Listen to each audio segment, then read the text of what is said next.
গণকে আমার কৃষ্ণ মহিমা শ্রী শ্রী রাধা মদন গোপাল জিও চ্যানেলে স্বাগত জানায়। আমার গুরুদেব প্রভুপাদ স্বরূপ গোস্বামী রাতুল চরণে ভক্তিপূর্ণ প্রণাম জানায়। মাতা পিতার চরণে প্রণাম, সকল সাধু গুরু বৈষ্ণব ভক্তবৃন্দের চরণে প্রণাম জানিয়ে আজকের ভিডিওটি শুরু করছি। আজকে আমরা আস্বাদন করব কামদা একাদশীর ব্রত মাহাত্ম্য কথা। চৈত্র মাসের শুক্লপক্ষের কামদা একাদশী ব্রত মাহাত্ম্য বরাহ পুরাণে বর্ণিত হয়েছে। মহারাজ যুধিষ্ঠির বললেন, হে বাসুদেব, আপনি কৃপা করে আমার কাছে চৈত্র মাসের শুক্লপক্ষের একাদশীর মহিমা কীর্তন করুন। শ্রীকৃষ্ণ বললেন, হে মহারাজ, এই একাদশী ব্রত সম্পর্কে এক বিচিত্র কাহিনী বর্ণনা করছি, আপনি এক মনে তা শ্রবণ করুন। পূর্বে মহর্ষি বশিষ্ঠ মহারাজ দিলীপের কৌতূহল নিবারণের জন্য এই ব্রত কথা কীর্তন করেছিলেন। ঋষি বশিষ্ঠ বললেন, হে মহারাজ, চৈত্র মাসের শুক্লপক্ষের একাদশীর নাম কামদা। এই তিথি পাপনাশক ও পুণ্যদায়িনী। হরি বল। পূর্বকালে মনোরম নাগপুরে স্বর্ণ নির্মিত গৃহে বিষধর নাগেরা বাস করত। তাদের রাজা ছিলেন পুণ্ডরীক। গন্ধর্ব, কিন্নর, অপ্সরাদের দ্বারা তিনি সেবিত হতেন। সেই পুরী মধ্যে অপ্সরা শ্রেষ্ঠ ললিতা ও ললিত নামে গন্ধর্ব স্বামী স্ত্রী রূপে ঐশ্বর্যরূপ এক গৃহে পরম সুখে দিন যাপন করত। একদিন পুণ্ডরীকের রাজসভায় ললিত একা গান করছিল। এমন সময় ললিতার কথা তার মনে পড়ল। ফলে সঙ্গীতের স্বর, লয়, তাল মানের বিপর্যয় ঘটল।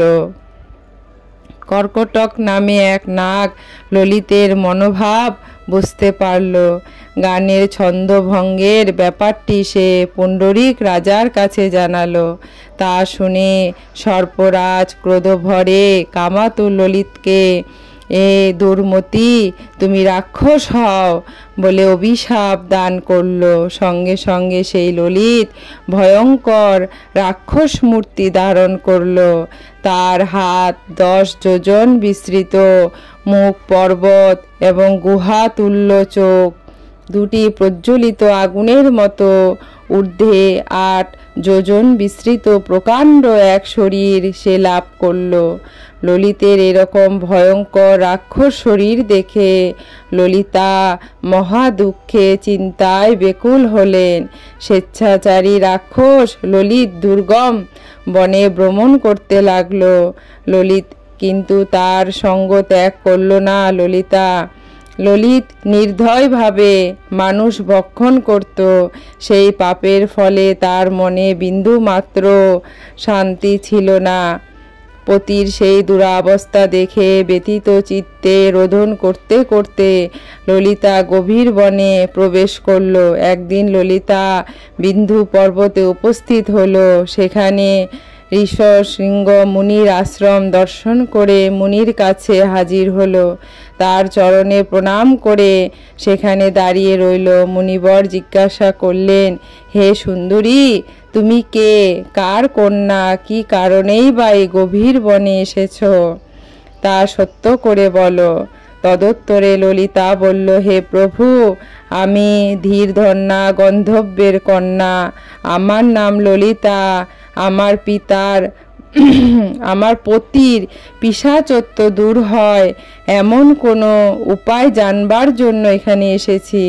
তখন ঋষি বললেন, চৈত্র মাসের শুক্লপক্ষের কামদা নামে যে একাদশী আছে, তুমি সেই ব্রত যথাবিধি পালন করো। এই ব্রতের পুণ্যফল তোমার স্বামীকে অর্পণ করলে তৎক্ষণাৎ তার সমস্ত পাপ বিনষ্ট হবে।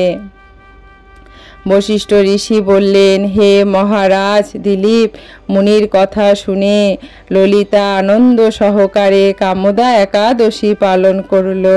তারপর ব্রাহ্মণ ও বাসুদেবের সামনে পতির উদ্ধারের জন্য আমি যে কামদা একাদশী ব্রত পালন করছি তার সমস্ত ফল আমার পতির উদ্দেশ্যে অর্পণ করলাম।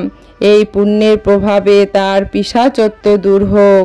এই কথা উচ্চারণ মাত্রই ললিত সাপ মুক্ত হয়ে দিব্য দেহ প্রাপ্ত হলো। পুনরায় গন্ধর্ব দেহ লাভ করে ললিতার সাথে সে মিলিত হলো। তার বিমানে করে গন্ধর্ব লোকে গমন করল। হে মহারাজ দিলীপ, এই ব্রত যত্ন সহকারে সকলেই পালন করা কর্তব্য।